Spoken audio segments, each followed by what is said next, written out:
آپ کیا کہیں گے، کوئی ایسی ہے امید؟ بس اللہ تعالیٰ مبارک کرے آپ کے الفاظ کو. امید تو ہے انشاءاللہ تعالیٰ. مایوس تو نہیں ہونا چاہیے، حالات بہتری کی طرف جانے چاہیے. خان صاحب جیل میں ناحق ہے، بوگس کیسز میں پولیٹیکلی وکٹمائزیشن ہے، پولیٹیکلی موٹیویٹڈ کیسز ہے، لیکن میں سمجھتا ہوں انشاءاللہ تعالیٰ بہت ہو گیا. اب کامن سینس پریویل کرے گا، انشاءاللہ تعالیٰ بہتری کی طرف سارے جائیں گے.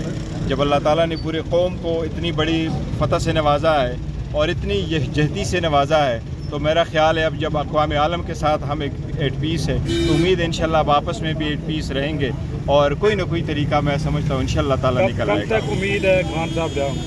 دیکھو ہماری تو دعا ہے کہ اسی ہفتے ہو، لیکن انشاءاللہ تعالیٰ ہوگا جی. اچھا یہ بتائیے گا کہ ان ہاؤس تبدیلیاں کے بارے میں کچھ کہا جا رہا ہے اسپیکر اور وزیر اعظم؟ نہیں دیکھو، ان ہاؤس تبدیلی نہ ہم نے کوئی ایسا فیصلہ کیا، نہ آن دا کارڈ ہے، اور یہ لوگ ویسے غلط خبریں پھیلا رہے ہیں. اسد قیصر کا بیان چلا نہیں، انہوں نے اس تناظر میں نہیں کہا تھا کہ ہم نے کوئی فیصلہ کیا ہے. ویسے بھی تو کسی بھی وقت آپ نو کانفیڈنس لانا ہے تو آپ ایک پولیٹیکل پارٹی اگر آپ پارلیمنٹ میں ہیں تو آپ کا رائٹ ہے، لیکن وہ بھی کچھ آپ کے پاس میجارٹی ہو وغیرہ تو اس صورتحال ہے.